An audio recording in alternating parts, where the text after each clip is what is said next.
ज्ञातादभयं परोक्षात् अभयं नक्तमभयं दिवानः सर्वा आशा मम मित्रं भवन्तु। केचिद् वदन्ति धनहीन जनो जघन्यः केचिद् वदन्ति गुणहीन जनो जघन्यः व्यासो वदत्यखिलशास्त्रगिरां प्रणेता नारायण स्मरणहीन जनो जघन्यः नारायण स्मरणहीन जनो जघन्यः। ओम शांति शांति शांति।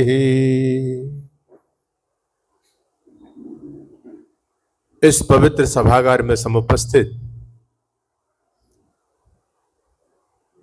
आर्य प्रतिनिधि सभा महाराष्ट्र के यशस्वी प्रधान, बहुत मान व सम्मान के योगी श्रीमान हरीश आर्य जी, इस समाज के माननीय मंत्री जी श्रीमान दीपक जी, अन्य सभी पदाधिकारी महानुभाव, इस समाज के यशस्वी धर्माचार्य आदरणीय आचार्य श्री हरिओम जी, आदरणीय आचार्य श्री सुखवीर जी, और अपने YouTube चैनल के माध्यम से इस कार्यक्रम को प्रसारित कर रहे हमारे आदरणीय आचार्य श्री कैलाश जी, उपस्थित धर्म प्रेमी सज्जनों, वंदनीय मातृशक्ति, प्रिय बच्चों, अभी आप लोगों ने बहुत सुंदर ईश्वर भक्ति की चर्चा सुनी है।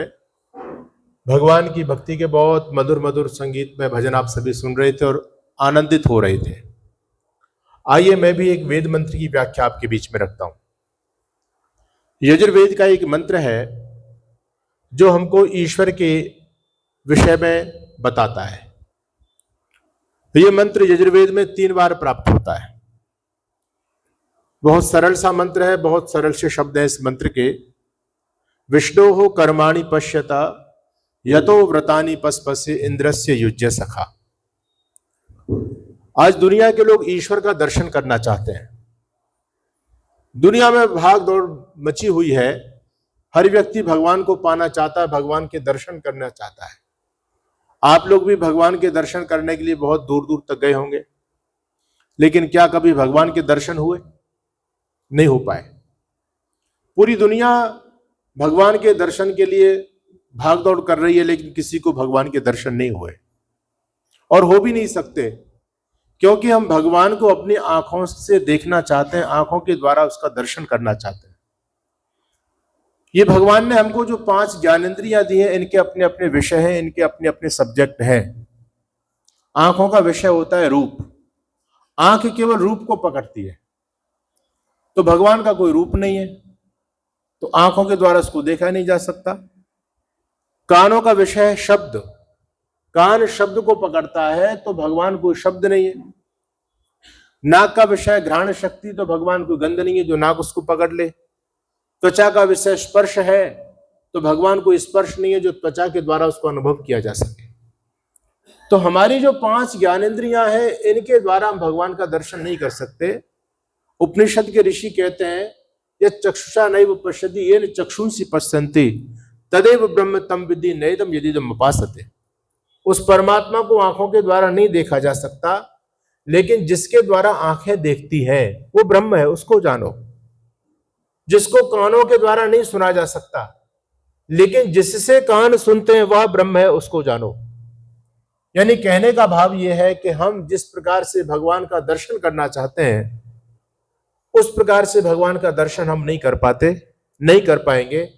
अगर ऐसे भगवान के दर्शन होते तो अब तक तो सभी को भगवान मिल गए होते, लेकिन आज तक किसी को मिला ही नहीं है। तो वेद ने हमको भगवान के दर्शन करने का तरीका बताया। आप जरा इस माइक को बनाओ, आपका माइक बन नहीं रहा है। भगवान के दर्शन कैसे किए जाते हैं? तो वेद ने कहा विष्णोः कर्माणि पश्यता।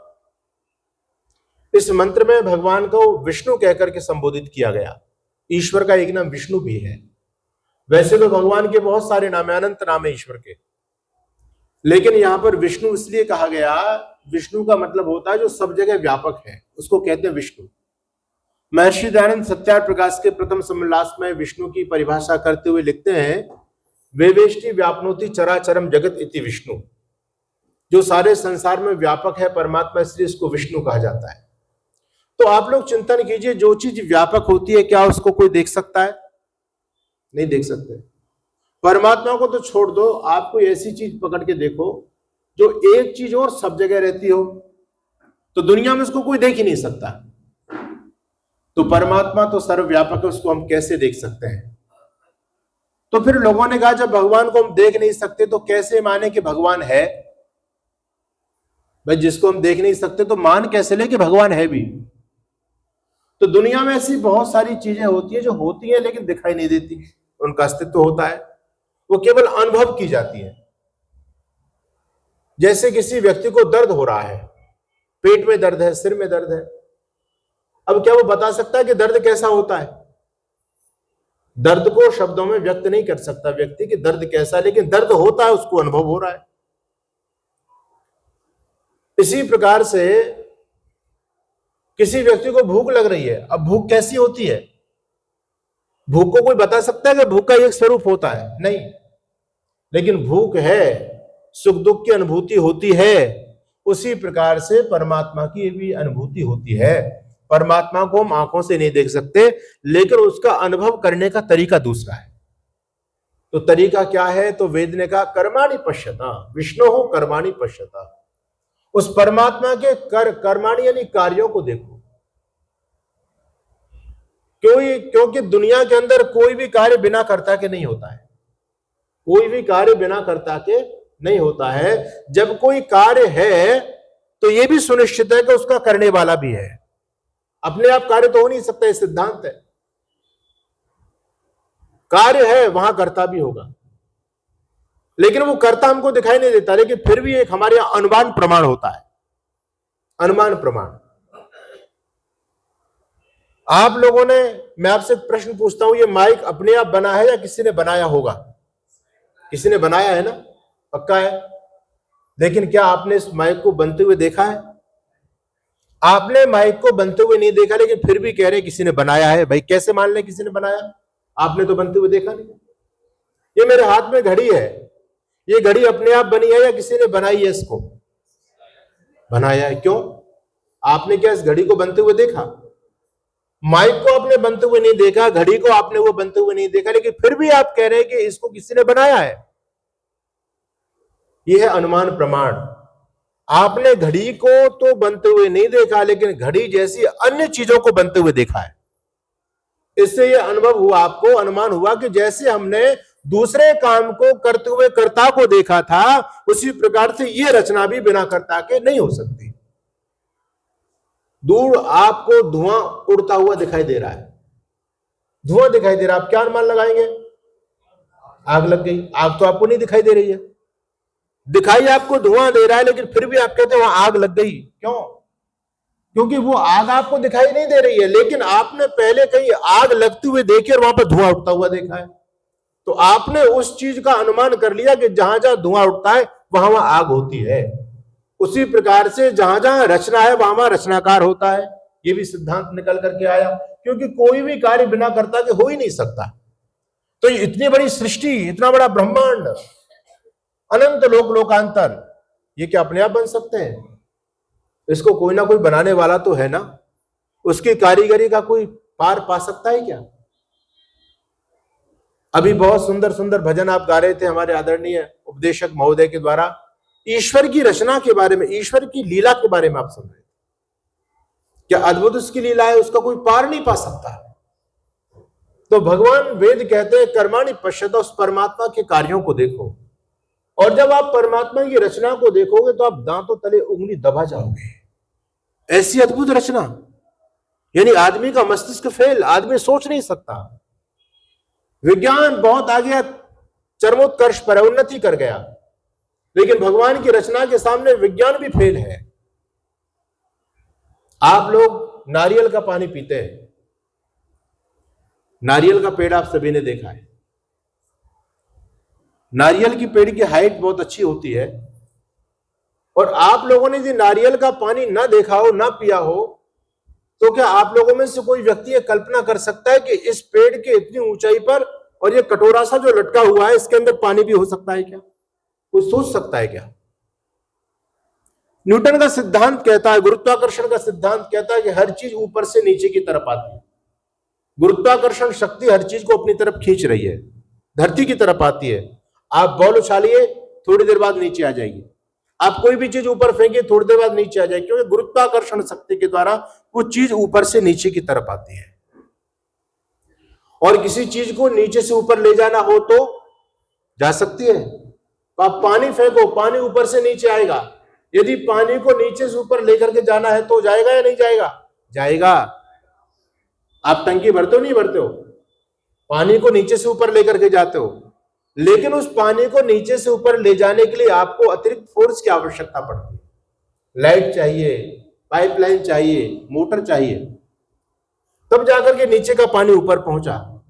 लेकिन महानुभाव, आप सोच करके देखो, चिंतन करके देखो, उस नारियल के पेड़ को काट करके देखना, आपको कहीं उसके अंदर पाइपलाइन नजर नहीं आएगी। उसकी जड़ को खोद के देखना, आप कहीं पर आपको मोटर चलती हुई नजर नहीं आएगी। ये पानी नीचे से ऊपर कैसे चला गया? न्यूटन का भी दिमाग चकरा गया। ये वो भी नहीं अपने सिद्धांत में इस बात को बांध पाया कि नीचे से चीज ऑटोमेटिक ऊपर जा रही है। ये भगवान की रचना है। इसलिए वेद ने कहा कर्माणि पश्यत। और देखो, दो प्रकार की रचना होती है, एक जैविक रचना और एक दैविक रचना। दैविक और जैविक का भेद समझिए। जैविक रचना जो जीवात्मा की रचना है उसको कहते हैं जैविक रचना, और दैविक रचना जो भगवान की रचना है वो है दैविक रचना। दोनों रचनाओं में फर्क क्या होता है? दैविक जो रचना होती है ये पूर्ण होती है, इसमें कोई न्यूनता नहीं हो सकती, इसमें कोई कमी नहीं हो सकती। और जो जैविक रचना होती है ये अधूरी होती है, इसमें कमियां होती हैं। उदाहरण के लिए, आज से 60 साल पहले गाड़ियां कैसी हुआ करती थी? पहले की जो गाड़ियां थी वो 40-50 पर दौड़ती थी तो ऐसा लगता था पता नहीं कितने तेजी से दौड़ रही हैं। धीरे धीरे व्यक्ति ने और दिमाग लगाया और दिमाग लगाया और दिमाग लगाया। आज गाड़ी बनते बनते बनते बनते ऑडी मर्सिडीज जैसी गाड़ियां आ गई, उसमें 250 की स्पीड का पता ही नहीं चलता है। पहले आप लोगों के पास में मोबाइल फोन होते थे तो कितना बड़ा फोन होता था, लेकिन आज क्योंकि वो इंसान की रचना थी, वो जैविक रचना थी, उस थी, आदमी ने अपना दिमाग लगा लगा करके उस कमियों को दूर करता चला गया, दूर करता चला गया, दूर करता चला गया, और आज एक सुंदर सा फोन आपके हाथ में आ गया। आज से 60-70 साल 100 साल पहले हमारे घर मकान कैसे हुआ करते थे? छान छप्पर में हम लोग रहा करते थे, पानी गिरता था, हमारे पास कोई उपाय नहीं हुआ करता था। लेकिन आज विज्ञान ने उत्कर्ष किया, विज्ञान ने उन्नति की, आदमी ने सोचा कि इस रचना में कुछ कमी है, आदमी अपनी रचना में सुधार करते करते करते करते आज यहां तक आ गए। आप देख रहे हैं कितने सुंदर भवन में आप लोग बैठे हुए। आज से 60-50 साल पहले एसी नहीं होती थी, पंखा नहीं होता था, पंखा होता तो हाथ का पंखा होता था, और उससे पहले रस्सी वाला होता था। लेकिन आदमी ने दिमाग लगाया कि इसमें कुछ कमी है, उसको सुधारते सुधारते सुधारते सुधारते और आज इस पंखे तक आ गया। आ गया नहीं आ गया? ये दैविक रचना नहीं, ये जैविक रचना है, आदमी की रचना है। आदमी की रचना अधूरी होती है, इसमें हमेशा अनुसंधान की आवश्यकता पड़ती है, इसमें हमेशा हमेशा इसमें नई नई चीजों को जोड़ा जाता है। लेकिन आपने देखा, मैं आपसे एक बात पूछता हूं, आज से 60 साल पहला वाला मोबाइल अच्छा था या आज का मोबाइल ज्यादा अच्छा? बोलो जी, आज का अच्छा है। आज से 60-70 साल पहले जो गाड़ियां चलती थी वो अच्छी थी, आज के समय जो चल रही वो अच्छी हैं? आज से 60-70 साल पहले मकान अच्छे थे, आज के मकान अच्छे हैं? आज के मकान अच्छे हैं। अब मैं आपसे एक बात पूछता हूं, इंसान ने अपनी 60 साल पुरानी रचना में चेंजिंग की, और आप मानते हैं कि चेंजिंग बिल्कुल ठीक की है, क्योंकि उसमें कमियां थी, इसमें नई चीज आ गई है, अच्छा किया है। लेकिन आज से 2 अरब वर्ष पहले जो मनुष्य पैदा हुआ धरती पर, और आज जो मनुष्य पैदा हो रहा है, इस रचना में कुछ अंतर है क्या? क्यों जी, बोलो, आदमी की शक्ल में कुछ अंतर आया? आज से 2 अरब वर्ष पहले जैसा जहां पर आंख नाक कान होते थे, आज के 2 अरब वर्ष बाद भी वहीं पर आंख नाक कान बच्चों के पैदा हो रहे हैं। क्या आपको ऐसा लगता है कि रचना में कुछ चेंजिंग होनी चाहिए? क्या हमारे पूर्वज गधे थे क्या? उनके पास दिमाग नहीं था? आजकल हम लोग, बच्चा मोबाइल चला लेता तो पता नहीं क्या समझ रहे हैं उसको, अरे हम घरों में जाते हैं, कहते हैं दादाजी, अरे स्वामी जी हम तो ऐसे ही रह गए, हमारे बच्चों को देखो 2.5 साल का है और ऐसे से मोबाइल चलाता है, हम तो उसको खोल भी नहीं पाते, वो तो सारी चीज खोल देता है उसमें। तो मैंने कहा दादाजी ये बताओ इसमें इतनी खुशी की बात क्या है, ये कौन सा आइंस्टीन पैदा हो गया आपके घर में? भाई मोबाइल चलाना सीख लिया, आपके जमाने में मोबाइल आपको नहीं मिलता था, अगर बचपन में आपको मोबाइल मिल जाता तो आप भी सीख जाते, कौन सी बड़ी बात है? हाँ, पहले आपको पता है कि पहले हम लोगों को भी कितने फोन के नंबर याद हुआ करते थे, आज कितने नंबर आपको याद है बताओ? तो ऐसी बात नहीं है, हमारे पूर्वज मूर्ख नहीं थे, बड़े बुद्धिमान थे, वो आज से लाखों वर्ष पहले वायुयान में चला करते थे। ये दूसरा विषय हो जाएगा, लेकिन मैं जहां पर आपको लेकर के आना चाहता हूं वहां जुड़ने का प्रयास कीजिए। आज से 2000 वर्ष पहले जो इंसान पैदा होता था उसकी भी आंखें यहाँ होती थी, कान यहाँ हुआ करते थे, नाक यहाँ हुआ करती थी, लेकिन इतने लंबे समय के बाद में क्या आपको लगता है कि अब बहुत लंबा समय हो गया, भगवान जी को एक मॉडल बनाते बनाते बनाते बनाते अब इस मॉडल में चेंजिंग होनी चाहिए? आपको लगता है ऐसा? अच्छा, भगवान चेंजिंग कर देगा तो ठीक रहेगा या गलत हो जाएगा?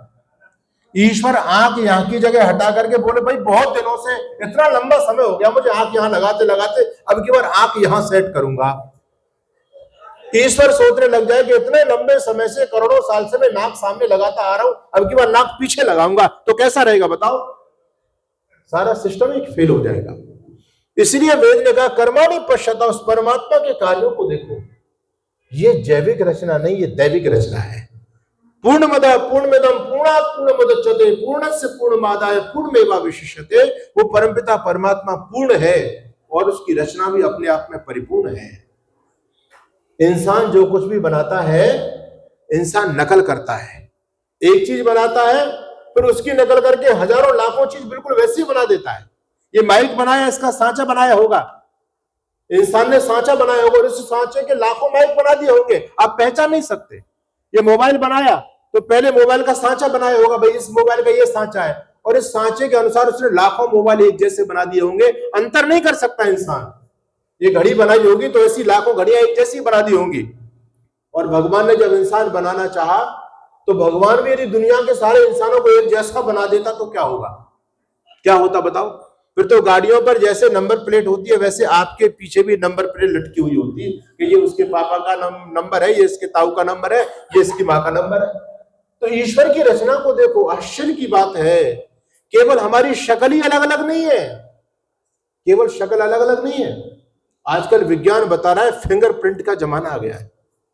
ये जो आपके अंगूठे पर जो लकीर है जो आपको दिखाई नहीं दे रही, आश्चर्य की बात है, इस दुनिया में लगभग 8 अरब लोग रहते हैं, लेकिन इस दुनिया में 8 अरब लोगों के अंदर भी 2 व्यक्ति आपको ऐसे नहीं मिल सकते जिनका फिंगरप्रिंट मिल जाए। अरे शक्ल मिलने की तो दूर की बात, ये क्या ऐसे ही हो रहा है ऑटोमेटिक? इसको बनाने वाला कोई ना कोई है। सबकी शक्ल अलग है, सबकी वाणी अलग है, सबकी पहचान अलग है। और आश्चर्य देखो, मैं आपको एक कढ़ाई देता हूं और आपको उस कढ़ाई के अंदर आप उसमें आलू डाल दें, तेल डाल दें, प्याज डाल दें, चीनी डाल दें, सूजी डाल दें, चावल डाल दें, घी डाल दें, दूध डाल दें, तो क्या उस कढ़ाई के अंदर एक साथ आपने सारे मटेरियल को मिला दिया तो क्या उसमें अलग अलग खीर बन सकती है, सब्जी बन सकती है, हलवा बन सकता है, या सारा गुड़ गोबर हो जाएगा? सारा गुड़ गोबर हो जाएगा। लेकिन आप 5 बाई 5 का एक जमीन का टुकड़ा लीजिए, उसमें आप मिर्च का पौधा लगाइए, टमाटर का पौधा लगाइए, धनिया का पौधा लगाइए, तरबूज का पौधा बेल लगाइए। अच्छा बताओ, तरबूज के गुण क्या नींबू में मिल जाएंगे? क्या नींबू की खटास क्या मिर्च में मिल जाएगी? आश्चर्य है, ये ईश्वर की रचना है। आप मिट्टी को खोद करके देखो, आप नींबू के बीज को खा करके देखो, उसमें कहीं खटास आपको नजर नहीं आएगी। मिट्टी को खोद के देखेंगे तो वहां पर कहीं रंग आपको नजर नहीं आएगा। नरदेव जी कहते हैं, खेत की मिट्टी को देखा खोद कर पाया नहीं, और फूल फल तरबूज में रस रंग कैसे आ रहा। हे प्रभु तेरी कला का रंग निराला छा रहा, और कौन वर्णन कर सके मस्तिष्क चक्कर था। आश्चर्य की बात है, ये ईश्वर की रचना। इंसान जो रचना करता है इसकी एक एक्सपायरी डेट होती है। आप देखते हैं ना, कोई 6 महीने, कोई 2 साल, कोई 2.5 साल, इतना चलता है, उसके बाद खत्म हो जाता है। आप चाहे भले बिस्लरी का पानी पीते हैं, उस पर भी डेट पड़ी होती है कि भाई 3 महीने तक इसको यूज कर लेना, 3 महीने बाद खराब हो जाएगी, एक्सपायरी हो जाएगी। लेकिन भगवान ने नारियल का पानी बनाया, क्या उस नारियल के पानी की कोई एक्सपायरी डेट है?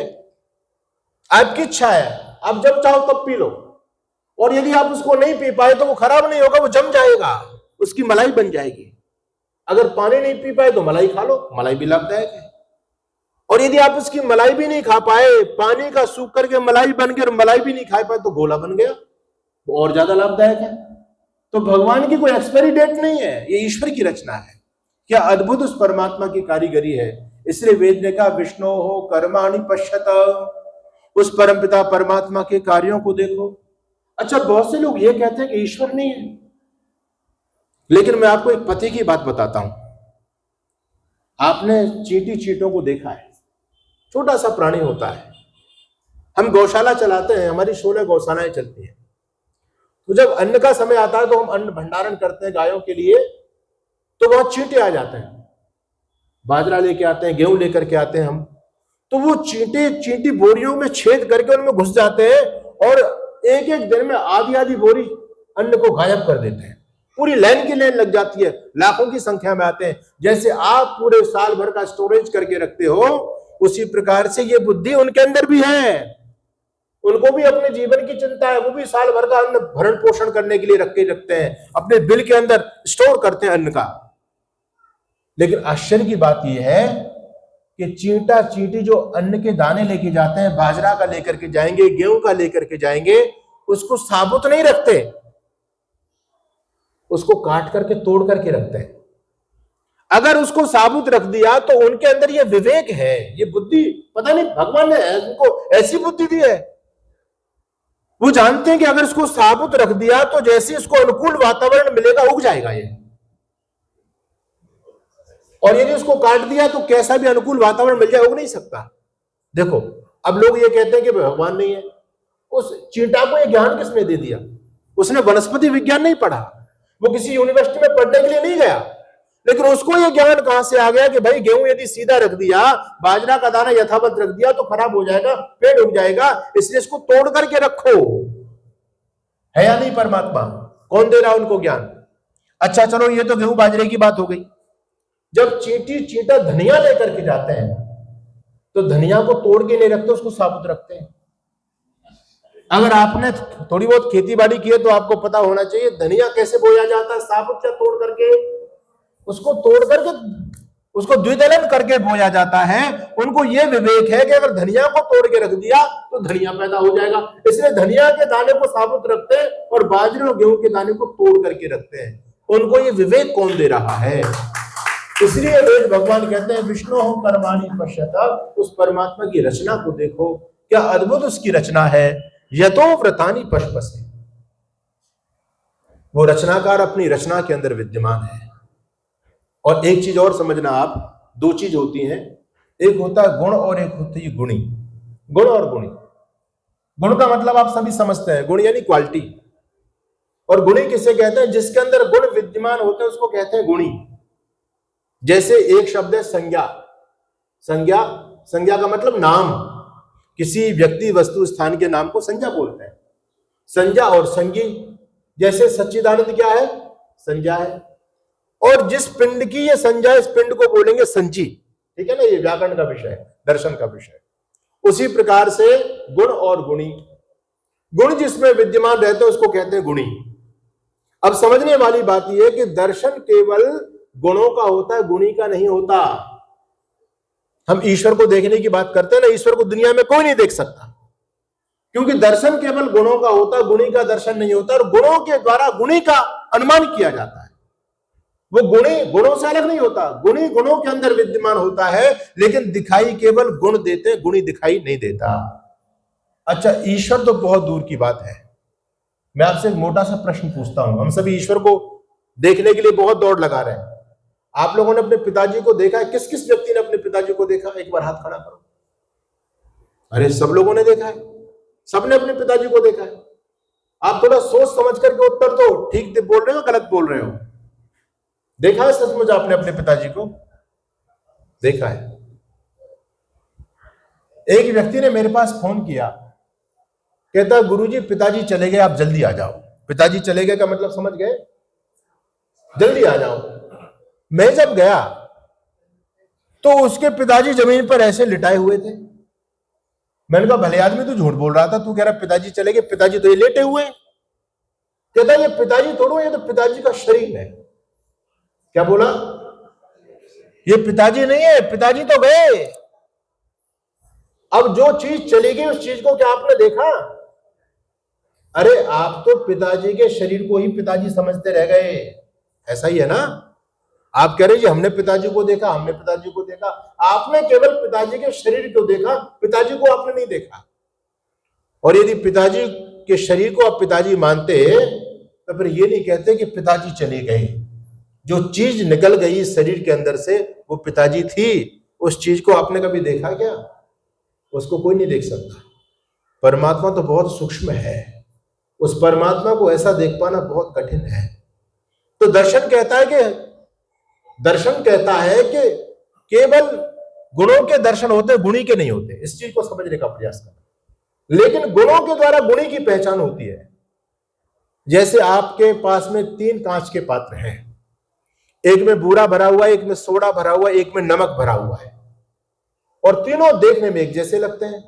अब आप ये कैसे पहचान करेंगे किसमें बूरा है, किसमें सोडा और किसमें नमक है?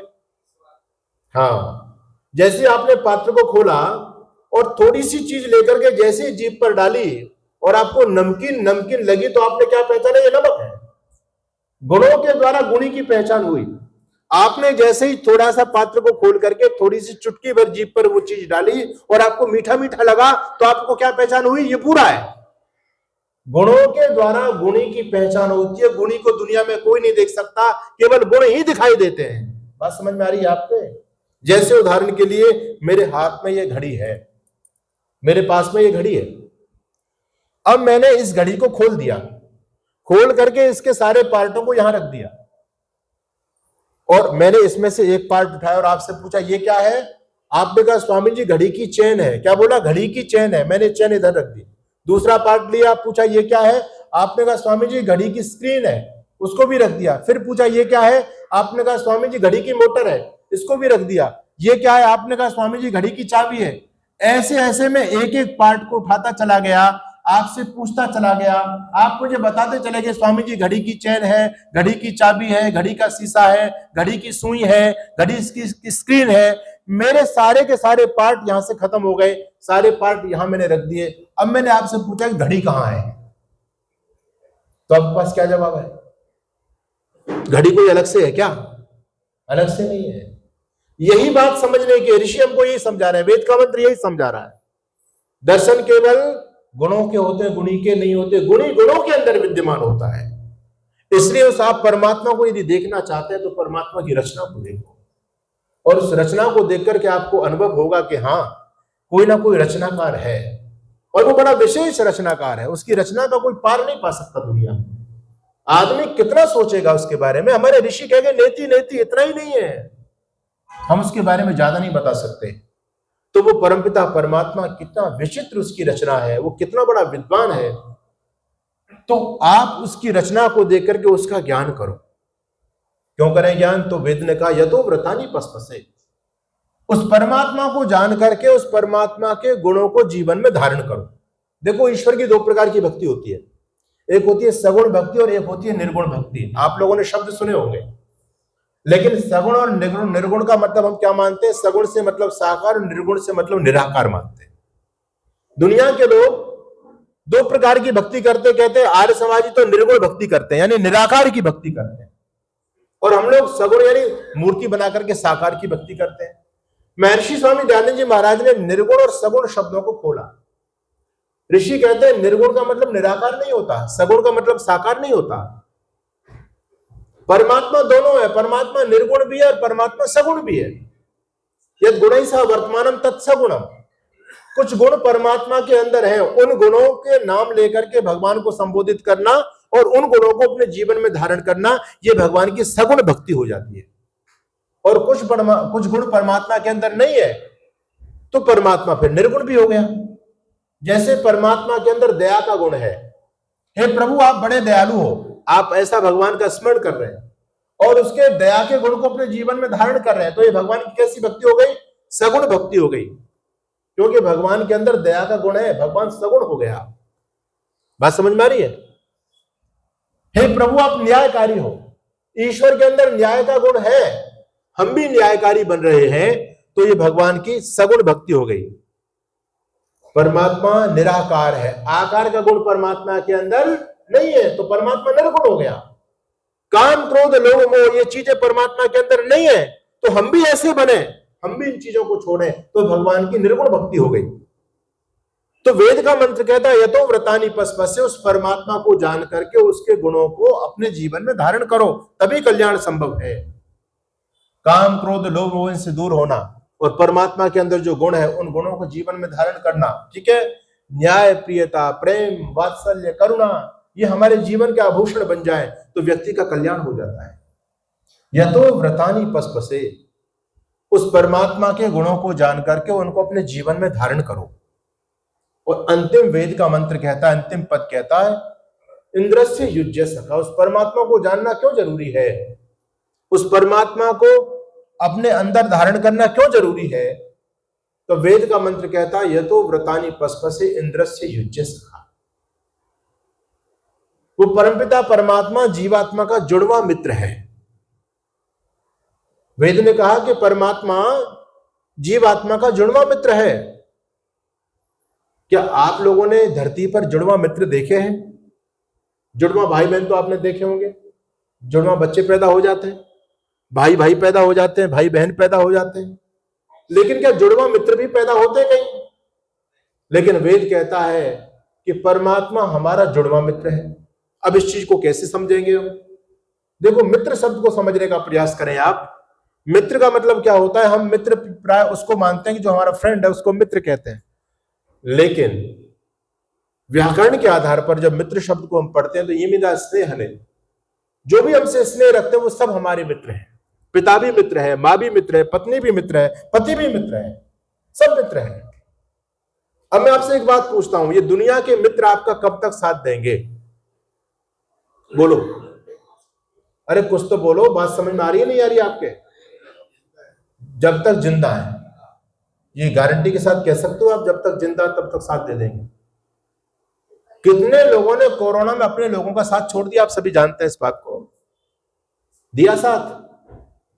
हमारे एक प्रधान जी थे आर्य समाज के, वो कोरोना काल में अपने मित्र को लेकर के अपने काम से कहीं बाहर गए, उस शहर में उनकी बेटी भी रहती थी, तो उनको ध्यान आया कि हमारी बेटी तो यहीं रहती है, चलो बेटी से मिलकर के आते हैं। तो अपने मित्र को लेकर के चले गए। अब जब बेटी के वहां पहुंचे दरवाजे पर, तो उन्होंने फोन किया कि बेटा हम आ गए आपसे मिलने के लिए। तो बेटी ने कहा पापा आपको पता नहीं कोरोना काल चल रहा है, आप क्यों आ गए? क्यों आ गए आप? ऐसे स्थिति में आना चाहिए क्या आपको? आप वापस चले जाओ। अब पिता ने जब ये बात सुनी तो पिता तो हैरान रह गया, बेटी अपने दरवाजे से वापस भेज रही है, वापस चले जाओ। अब अकेला होता तो वापस चला भी जाता, वो अपने मित्र को भी साथ लेके गया। अब फोन पर मित्र ने तो नहीं सुनी, अब खुद ने, उसने कहा नहीं बेटा हम आ गए, अब तुम दरवाजा खोल दो। बेटी ने दरवाजा तो खोला, दरवाजा खोल करके बेटी एकदम दूर हट गई, बोले पापा पे वहां बैठ जाओ, सोफा पर बैठ गए। चाय पानी लेकर के आई बेटी, तो उन्होंने चाय पानी मेज पर रख दी, बोले पापा चाय उठा लो, अपनी अपनी चाय उठा। अब पापा देख रहे हैं, पापा बड़े परेशान, बेइज्जती हो रही है अपने मित्र के साथ। अकेले आदमी की बेइज्जती हो जाए तो कोई बात नहीं, लेकिन जब मित्र को साथ लेके गया है और उसके सामने बेइज्जती हो रही है। अब प्रधान जी बड़े गुस्सा हो रहे थे, अंदर से लाल पीले हो रहे, तब कह तो कुछ सकते नहीं। लेकिन जब विदा का समय आया, जब चलने लगे, तो हमारे यहाँ की परंपरा है बहन बेटी को कुछ दे करके जरूर आते हैं जब घर जाते हैं। तो उन्होंने और उनके मित्र ने अपनी बेटी को देने के लिए 500 के नोट जैसे जेब से निकाले और देने के लिए जैसे आगे बढ़े। वो तो भूल गए कि कोरोना चल रहा है, वो तो आगे बढ़े, लेकिन बेटी 4 कदम पीछे हट गई, बोले पापा ठहरो ठहरो ठहरो, भाई रुको भाई, आपको पता नहीं कोरोना चल रहा है, दूर रहो, आपको जो देना या मेज पर रख जाओ, मैं बाद में ले लूं। प्रधान जी पर पानी सा पड़ गया। पैसे तो रख करके आ गए, लेकिन सीधे हमारे पास है, कहने लगे आचार्य जी आज बात समझ में आ गई, दुनिया में कोई किसी का नहीं है। मैंने कहा क्यों? वो हमने देख लिया, आज हमारी बेटी ने हमको ये बोध करा दिया। ये सच्चाई मैं आपको बता रहा हूं, दुनिया में कौन कब तक किसका साथ देता है। महर्षि याज्ञवल्क्य कहते हैं कि दुनिया के सारे रिश्ते, जितने भी रिश्ते, सभी स्वार्थ के रिश्ते हैं। जब तक हमारा स्वार्थ सिद्ध होता है तब तक हम एक दूसरे से बड़ा प्रेम करते हैं, और जिस दिन स्वार्थ सिद्ध होना बंद हो जाता है उस दिन हम अलग अलग हो जाते हैं। दुनिया की सच्चाई है, आप इस सच्चाई को मानो या ना मानो, लेकिन हकीकत यही है। दुनिया के सारे रिश्ते स्वार्थ पर टिके हुए हैं। कोरोना काल की मुझे घटना याद आ गई। एक प्रोफेसर साहब थे, उनके 2 बेटे। प्रोफेसर को कोरोना हो गया। बहुत आलीशान लंबी चौड़ी कोठी, घर वालों ने कोठी के कमरे में उनको रख दिया और सबने आना जाना बंद कर दिया। सब ऊपर चले गए, नीचे का पोर्शन पूरा खाली, केवल अकेले प्रोफेसर साहब पड़े हुए हैं। भोजन लेकर के आए तो दरवाजा खोल के ऐसी थाली को सरका दें और फिर बंद करके चले जाए।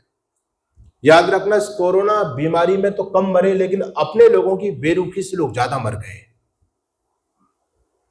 घर वाला कोई पास में नहीं आ रहा, बच्चे भी पास में नहीं आ रहे। घर वालों ने, बच्चों ने फोन किया, डॉक्टर की टीम आई, एम्बुलेंस लेकर के डॉक्टर लोग आए और कहा प्रोफेसर साहब चलो।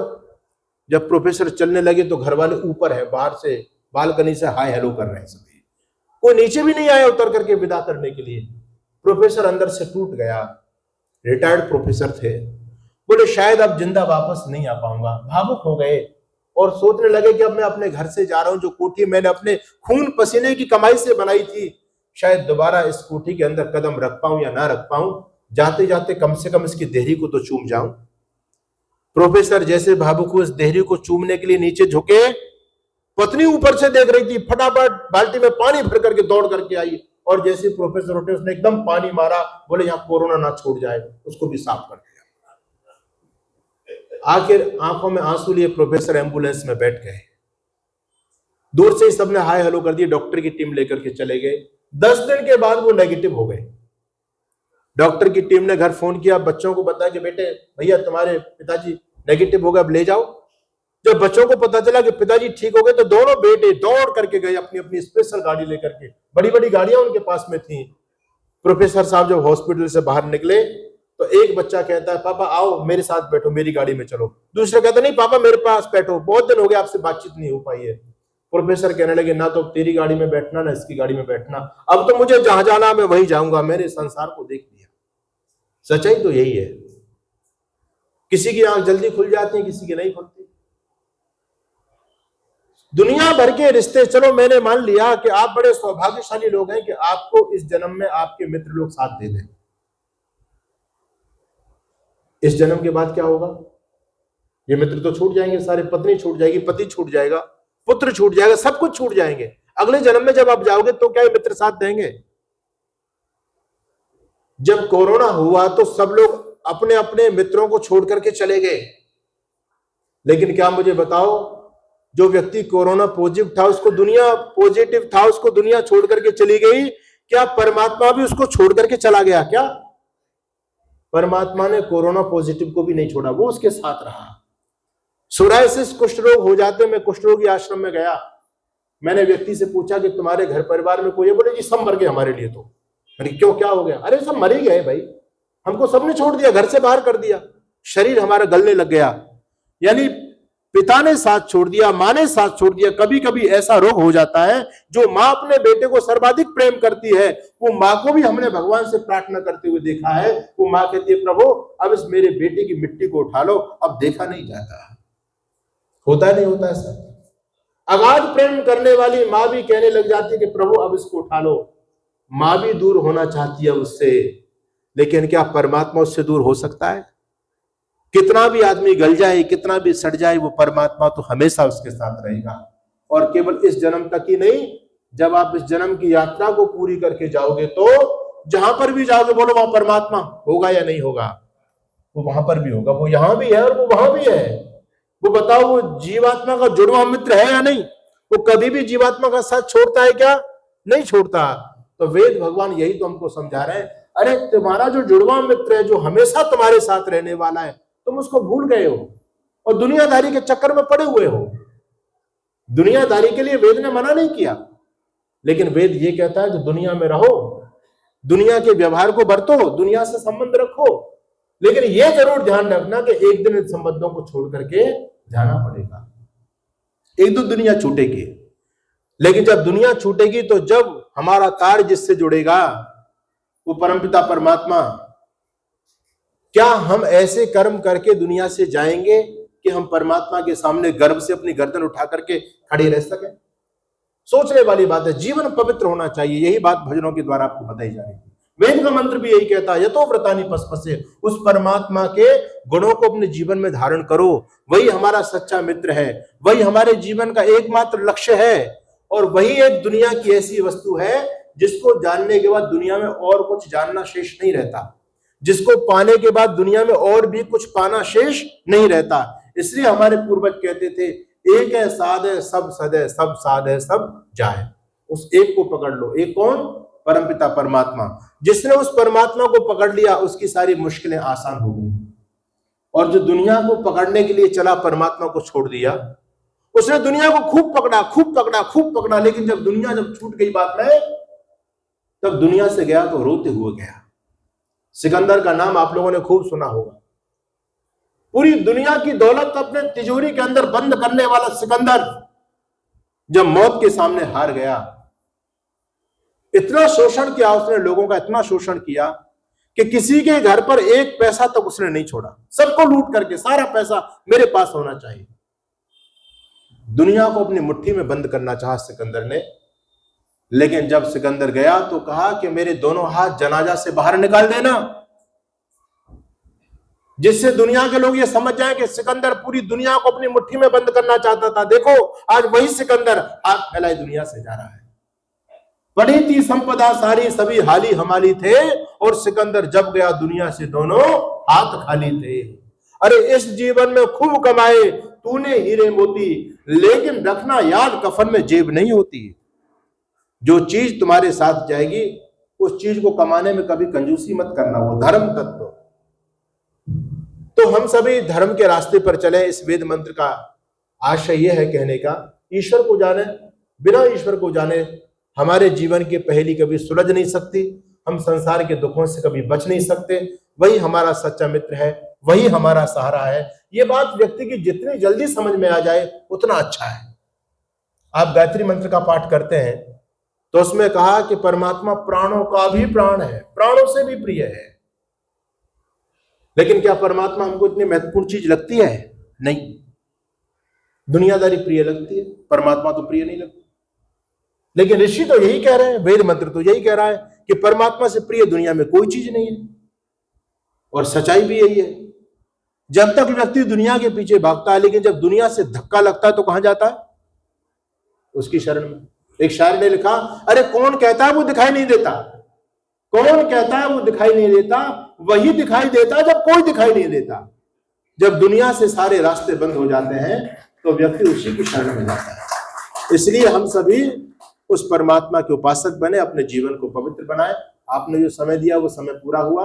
अब मेरे पास 10 मिनट शेष है, 8-10 मिनट। जैसा कि प्रधान जी का निवेदन था उस प्रकार से अगर आपके मन में कोई शंका है तो आप शंका समाधान कर सकते हैं। जी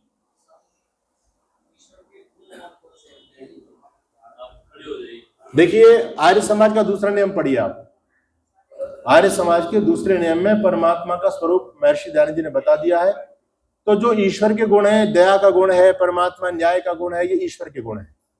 तो जो जो गुण अच्छाइयां परमात्मा के अंदर, अच्छाई तो वो तो अच्छा ही है, लेकिन जो गुण परमात्मा के अंदर है उन गुणों को जीवन में धारण करना, ये भगवान की सगुण भक्ति है। और जो चीज नहीं है, काम, क्रोध, लोभ, मोह, ईर्ष्या, द्वेष हमारे अंदर है, उसके अंदर नहीं है, तो परमात्मा की निर्गुण भक्ति होगी। हम भी वैसे बन जाए, हम भी अपने अंदर से इन चीजों को निकालें, ये निर्गुण भक्ति है। तो आर्य समाज के दूसरे नियम में महर्षि दयानंद जी महाराज ने जो जो ईश्वर के विशेषण दिए, जो जो नाम दिए, उनमें आप छांट लीजिए।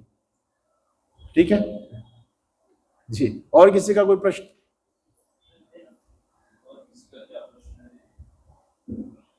कई बार आप सब लोग होते हैं, बच्चे हमसे सवाल करते हैं, जवाब नहीं दे पाते, तो आज आपके पास अपॉर्चुनिटी है कि आपका कोई भी सवाल हो, और आज नहीं कल भी रहेगी, है ना।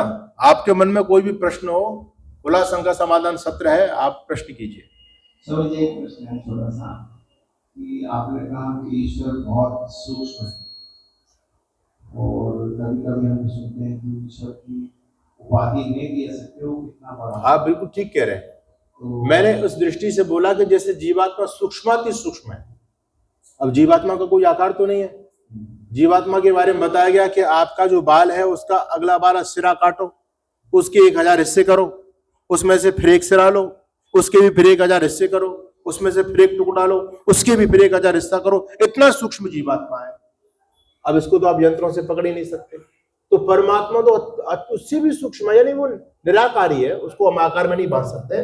मैंने ये बोला है कि सूक्ष्माति सूक्ष्म, ये केवल समझाने की दृष्टि से जीवात्मा की तुलना में ऐसा बोला है, लेकिन परमात्मा का कोई रूप नहीं है, वो निराकारी है। जी, बिना माइक के बोल दीजिए माता जी, बिना माइक के बोल दो। हाँ बोल दो, वहीं से बोल दो। वेदों में परमात्मा को नेति नेति कह के बुलाया है। इस विश्व की नेति है, उसमें किस प्रकार से ईश्वर की व्याख्या की है? ठीक है, बहुत अच्छा प्रश्न है आपका। देखिए, हमारे जो ऋषि हुए उन्होंने परमात्मा को जानने का प्रयास किया। याद रखना, ये शब्द परमात्मा नहीं है, शब्दों के द्वारा परमात्मा तक पहुंचा जाता है। जैसे हमारे ऋषि लोगों ने सोचा कि भाई परमात्मा का आकार नहीं है, तो क्या हुआ, वो निराकार हो गया। अब निराकार क्या चीज है, उन्होंने एक शब्द दे दिया निराकार, बाकी और व्यापक तौर पर उसको नहीं बता पाए। यानी परमात्मा ऐसा नहीं है, उसको शब्दों में हम नहीं बता सकते। भाई उसके अंदर काम का गुण नहीं है, उसके अंदर क्रोध का गुण नहीं है, तो फिर क्या है उसके अंदर? उसके अंदर दया है, उसके अंदर करुणा है, ऋजुता, और क्या है? तो वो बताते बताते चले गए। तो बोले भाई जिसके अंदर दया वही ईश्वर है, जिसके अंदर प्रेम है वो ईश्वर है। बोले इतना ही नहीं है ना, इतना ही नहीं है, और भी है, और भी है। वो उसकी व्यापकता को और बताते चले गए। यानी शब्दों के द्वारा उसको बखान नहीं किया जा सकता। ना इतना ही नहीं है। आप ईश्वर के बारे में कोई विशेषण बोलेंगे ना कि परमात्मा ऐसा है, तो दूसरा कहेगा क्या परमात्मा ऐसा ही? बोले ना, इतना ही नहीं है, और भी है। हम अपनी वाणी से उसको व्यक्त नहीं कर सकते। तो नेति का मतलब यही है, ना इतना ही नहीं है, और भी है, और भी है, और भी है।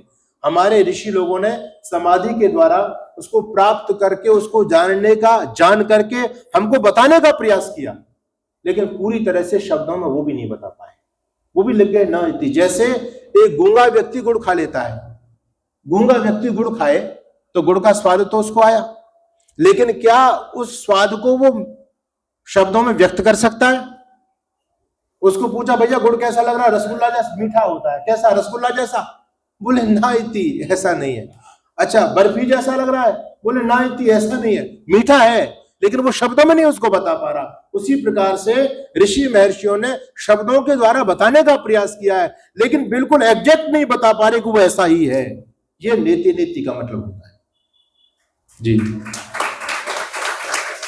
और किसी का कोई प्रश्न? जी बताइए। इंसान की मृत्यु निश्चित है भगवान की तरफ से या मनुष्य की तरफ से, कैसे? जी, बहुत अच्छा प्रश्न है। जैसे अभी विमान वहां पे जाके लगा, विमान आपने सुना होगा। जी, मैं समझ गया आपके प्रश्न को, शंका को। बैठिए माता जी। देखिए, शास्त्र कहता है सति मूरे तद विपगाव जात्युर्भोगा। जैसे जीवात्मा शरीर को छोड़ता है, शरीर को छोड़ने के समय तत्काल उसके पूरे जीवन के लेखा जोखा के अंतर्गत उसके कर्म के आधार पर 3 चीजें सुनिश्चित हो जाती हैं। मरते समय एकदम, ये ऐसा नहीं कि इसमें समय लगता, तत्काल का खेल है ये, तत्काल। एक तो उसकी जाति, एक आयु और भोग, ये 3 चीज निश्चित होती है जीवात्मा की जन्म के समय। जाति का मतलब ये राजपूत, ये ठाकुर, ये बामन, ये बनिया, इनसे नहीं है। समान प्रसवात्मिका जाति,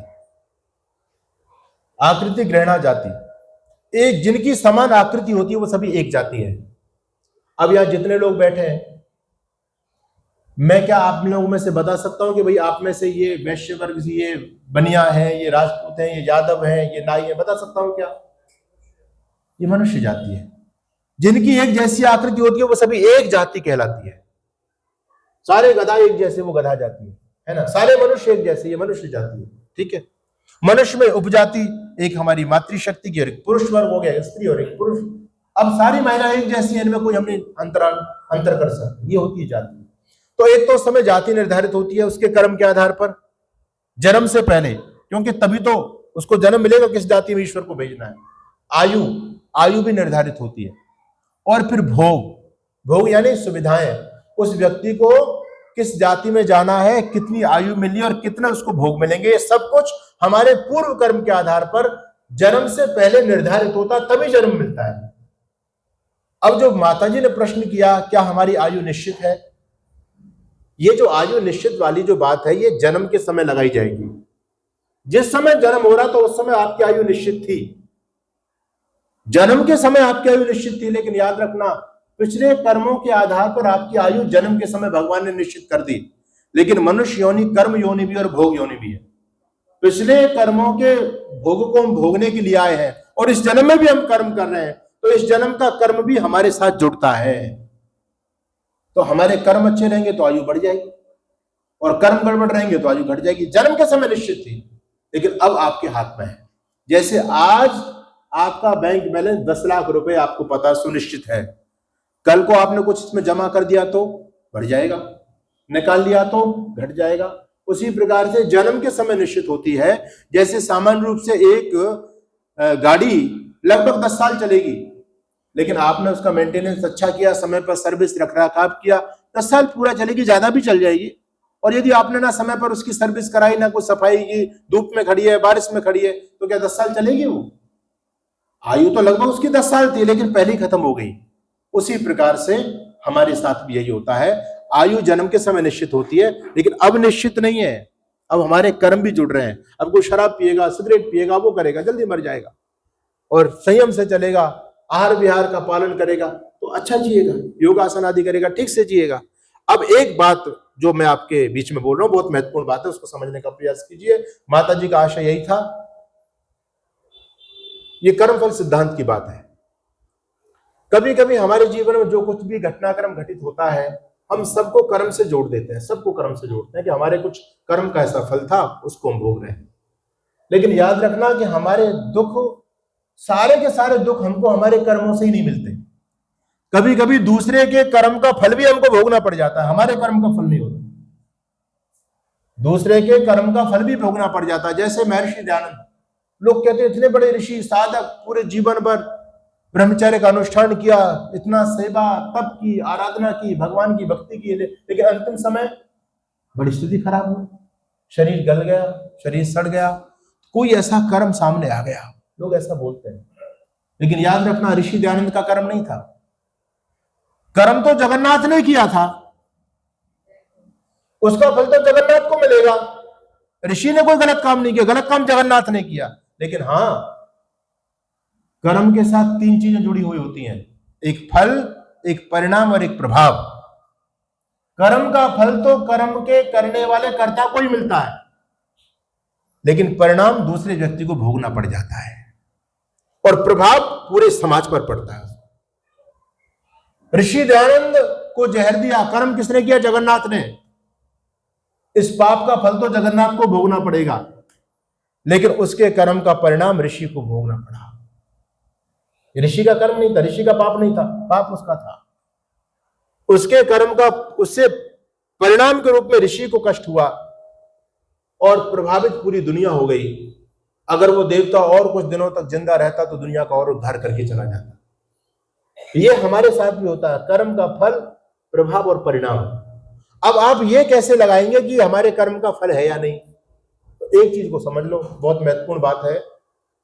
जहां जहां जीवात्मा कर्म करने में स्वतंत्र है, वहां वहां उसके कर्म का फल है, और जहां जहां वो स्वतंत्र नहीं है, वहां उसके कर्म का फल नहीं है।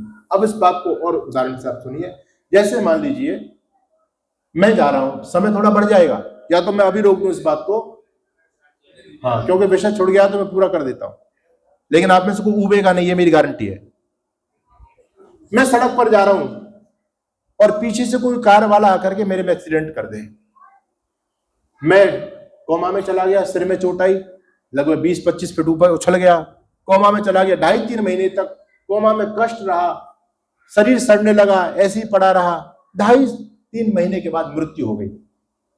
तो ये जो मैंने कष्ट भोगा 2.5 महीने का, क्या मेरे कर्म का फल था?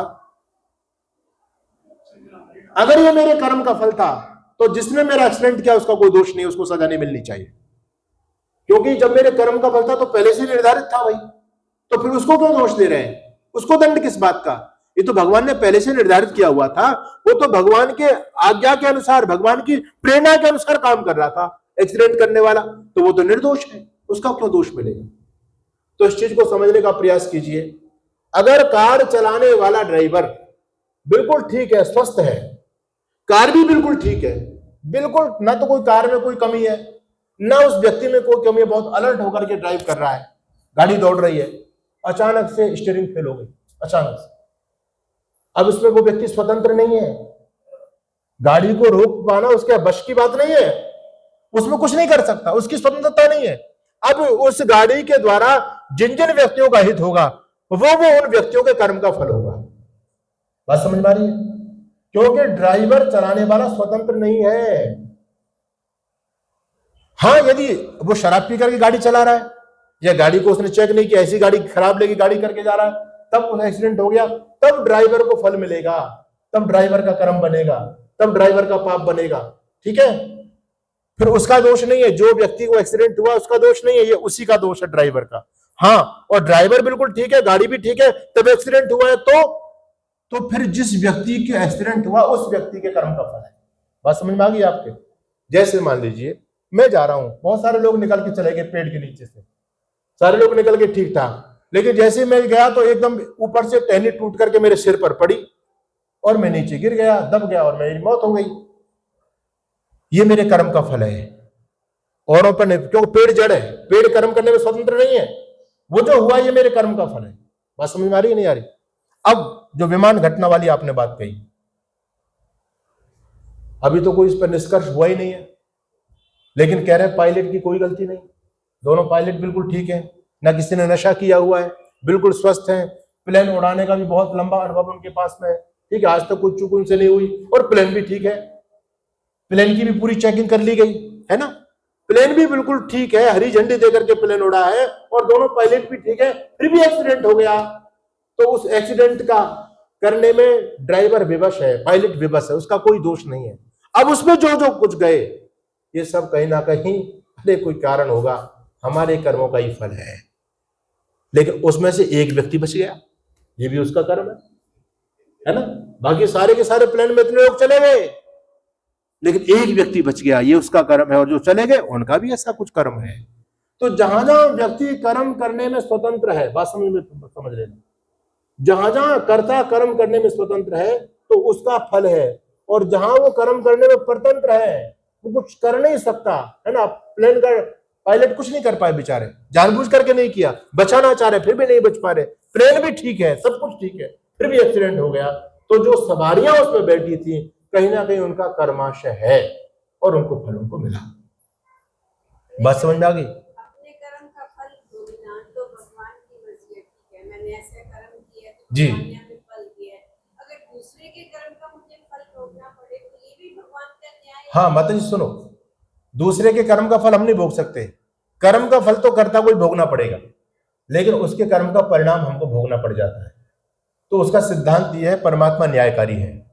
किसी व्यक्ति ने आपके साथ अन्याय किया है, लोक में आपके साथ कोई अन्याय कर रहा है और न्यायाधीशों को भी उसने खरीद लिया, उसके पास बल है, ताकत है, तो आप यही कहते हैं कोई बात नहीं, इस संसार की अदालत में तो मैं हार गया, लेकिन भगवान की अदालत में मैं जरूर जीतूंगा। ईश्वर न्यायकारी है। संसार जब अन्याय करता है तो भगवान की अदालत के आधार पर आपको न्याय मिलेगा। जिस व्यक्ति ने आपका बुरा किया है ना, जिसकी असावधानी के चलते आपका अहित हुआ, तो परमात्मा क्षतिपूर्ति सिद्धांत के आधार पर आपकी क्षतिपूर्ति पूरा करेगा। ठीक है, तो जब कोई हमारा दूसरे के कर्म से हम प्रभावित होते हैं, हमको परेशानी होती है, तो वो ईश्वर की व्यवस्था के अनुसार हमको उसकी जो नुकसान हुआ उसकी भरपाई होती है, और वो दंड तो उसको ही मिलेगा, क्योंकि कर्म आपका नहीं है, कर्म तो उसी का है। ठीक है, बात समझ में आई नहीं आई? ठीक है, और किसी का कोई प्रश्न हो तो बताइए। बाकी जी कर्म फल सिद्धांत के अनुसार भैया एक काम कर लेना, ये जो प्लेन वाली घटना मत डाल देना, काट देना इसको, नहीं तो लोग तरह तरह की बात करेंगे। ये हमारी यहीं तक की बात थी। ठीक है, हाँ स्वामी जी, कर्म फल सिद्धांत के अनुसार जो वैदिक सिद्धांत है हम जी। ऐसे मानते हैं हाँ। कि इस जन्म में अच्छे कर्म करो तो अगला जन्म को अच्छा मिलेगा। इस जन्म में किए जाने वाले कर्म के अनुसार अच्छा जन्म मिल सकता है, तो इस जन्म में किए गए बुरे कर्मों का फल अगले जन्म में हमको क्यों नहीं मिलेगा? मिलेगा, क्यों नहीं मिलेगा? मिलेगा। हाँ, तो फिर जो हमको कष्ट मिलता है, जो मिलता है, उसको पूर्व जन्म के कर्मों के फल को माने या किसी और के द्वारा? पूर्व का भी हो सकता है, इस जन्म का भी हो सकता है। ठीक है, दूसरे के द्वारा भी हो सकता है। ये कर्मफल सिद्धांत बड़ा गहन है, ठीक है, इसको बिल्कुल यथावत जान पाना बड़ा कठिन है, इसलिए कहते हैं नेति नेति, बड़ा सूक्ष्म विषय है। तो लेकिन ये बात समझने वाली बात है कि आज हम जो दुख भोग रहे हैं ये हमारे कर्म का फल है, ये तो पक्का है। इस जन्म का हो सकता है, पुराने जन्म का हो सकता है, या किसी दूसरे के द्वारा भी हो सकता है। किसी दूसरे के द्वारा दिया गया है तो हम इसके शिकार बन गए, ये हमारा कर्म नहीं है, और आज हमारी जो हानि हुई परमात्मा उस हानि को पूरा करेंगे। लेकिन ये जान पाना ये अपने विवेक पर निर्भर करता है। फिर अगर आपने वो सिद्धांत समझ लिया कि हम कर्ता की कितनी स्वतंत्रता है, तो आप यहां पर भी निष्कर्ष में पहुंच जाएंगे कि भाई ये मेरे कर्म का फल नहीं है, दूसरे के कर्म का फल मुझे भोगना पड़ रहा है। जैसे मान लीजिए आज आप बहुत सात्विक आहार ले रहे हैं, हरी सब्जियां खा रहे हैं, फल खा रहे हैं, दूध पी रहे हैं, आप तो अपने हिसाब से बहुत अच्छे पद पर चल रहे हैं, है ना, सात्विक भोजन ले रहे हैं। लेकिन वो जो भोजन आ रहा है सात्विक, उन सब्जियों में इंजेक्शन लगा हुआ है, उसमें कीटनाशक छिड़का हुआ है। अब ये जो आप खा रहे हैं ये आपका कर्म तो नहीं है।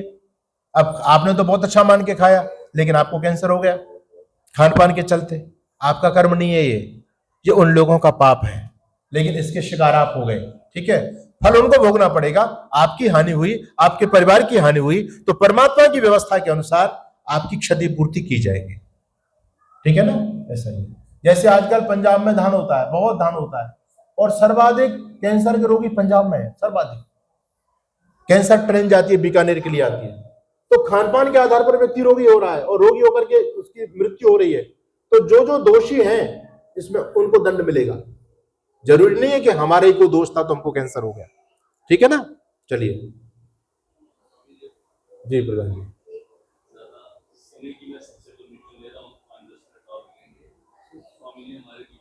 बुरा लाभ ले जी अभी आपने कहा कि स्वामी दयानंद जी को जहर दिया और उन्होंने बहुत पाया। अगर स्वामी जी ने सारी उम्र इतना पुण्य किया, सबका कल्याण किया, और उसकी वजह से उन्होंने इतना दुख पाया, तो क्यों दुख पाया उन्होंने इतना कल्याण किया, उनके कुछ पुराने कर्म थे, उनको इतना दुख पाना था नहीं। एक इसके दूसरा सवाल जी कि जैसे आपने दूसरा एग्जाम्पल दिया कि गाड़ी आ रही है और उसने किसी को कुचल डाला, और जो कुचल डाला जो जिसका मृत्यु हो गई तो चलो वो भी ठीक है, और जिसको कुचल डाला उसको मल्टीपल फ्रैक्चर हो गए, पहले उसको 1 साल लग गया पहले ठीक होने, उसके बाद उसकी टांगें काटनी पड़ गई, आंखों से वो अंधा हो गया, मैं कैसा जी जी जी। तो उसने उस दुख को 10 साल भोगा। तो जो 10 साल उसकी नसीब में ऐसा था, उसने पुराने कुछ कर्म किए थे, आपके कहने के अनुसार उसका कोई फॉल्ट नहीं है, जिसने गाड़ी ठोकी, जिसने उनको कुचला, 10 साल से बंदा पड़ा है और वो दुख भोग रहा है, तो उसके कर्मों का फल है, या जिसने अटैक किया जिसकी वजह से हुआ उसका फल है? जी ये दोनों मेरी बातें मैं समझता हूं। हाँ, मैं समझ गया, दोनों बातें एक जैसी हैं, लेकिन कहीं ना कहीं मेरे समझाने में दोष हो सकता है। बैठिए प्रधान जी, मैं और दोबारा से कर रहा हूँ। देखिए, जीवात्मा कर्म करने में स्वतंत्र है, इस बात को आप सभी मानते हैं। जीवात्मा कर्म करने में स्वतंत्र है। हमको जो सुख दुख हो रहा है, या किसी की दुर्घटना के चलते हो रहा है, या किसी भी कारण हो रहा है, यदि हम सबको अपने कर्म का फल मानते हैं तो फिर जीवात्मा की कर्म करने की स्वतंत्रता बाधित हो जाती है। जैसे एक्सीडेंट किया और वो होना ही था, हमारा कर्म था, तो जिस व्यक्ति ने एक्सीडेंट किया उसका तो कोई दोष नहीं, वो तो निर्दोष है। भाई हमारे तो कोई कर्म का फल था ना, तो परमात्मा हमको दंड उसके द्वारा दिलवाना चाह रहा था, उसका तो बेचारे का दोष नहीं हो, उसको जबरदस्ती उसको तो धकेल दिया तो उसका एक्सीडेंट कर दे। बात समझा रही ना प्रधान जी। तो अगर ऐसा मानेंगे तो कर्म फल की स्वतंत्रता खत्म हो जाएगी, आपकी वैदिक सिद्धांत डगमगा जाएगा। तो वहां पर वही फॉर्मूला लागू होगा जो मैंने आपको बताया। आपको ये देखना पड़ेगा कि कर्म करने वाला स्वतंत्र कर्ता, उस कर्म में कर्ता स्वतंत्र था या नहीं। अगर कर्ता परतंत्र है तो आपके कर्म का फल है, और यदि कर्ता स्वतंत्र तो आपके कर्म का फल नहीं है। जगन्नाथ जहर देता ना देता, जगन्नाथ की स्वतंत्रता थी, ठीक है। नन्ही जान षड्यंत्र रस्ती ना रस्ती, नन्ही जान की स्वतंत्रता थी। तो यहां ऋषि के कर्म का फल नहीं है। अगर वो परतंत्र होते उसमें तो उनके कर्म का फल बनता। बस समझना नहीं है। जैसे मैंने आपको गाड़ी का उदाहरण दिया, गाड़ी भी बिल्कुल ठीक है, चलाने वाला भी बिल्कुल ठीक है, बिल्कुल स्वस्थ है, बिल्कुल युवा है, कोई व्यसन नहीं है, बहुत धर्मात्मा है, बहुत धर्मात्मा, बहुत अलर्ट तरीके से गाड़ी चला रहा है, आज तो कोई मिस्टेक नहीं हुई, अचानक से ब्रेक फेल हो गई गाड़ी, अचानक से हो गया, है ना, तो क्या होगा? उसमें उस ड्राइवर का कोई दोष नहीं है, क्योंकि वो कर्ता स्वतंत्र नहीं है, दुर्घटना में वो स्वतंत्र नहीं है। तो उस दुर्घटना के द्वारा चाहे कोई 10 साल तक कष्ट भोगे, चाहे 5 साल तक कष्ट भोगेगा, ये उन लोगों के कर्म का फल होगा, ड्राइवर का कर्म का फल नहीं। जिसको चोट लगी, हाँ, उसके कर्म का फल है, जिसको चोट लगी उसके कर्म का फल है। और यदि ड्राइवर स्वतंत्र है, उसकी नालायकी से, उसकी मूर्खता से एक्सीडेंट हुआ है, तो ये उसके कर्म का फल नहीं है, जो अब भोग रहा है उसके कर्म का फल नहीं है, वो तो प्रभावित हो गया उसके कर्म से। तो ईश्वर की व्यवस्था के अनुसार उसको न्याय मिलेगा और उस व्यक्ति को दंड मिलेगा जिसने लापरवाही की है, ये सिद्धांत जी।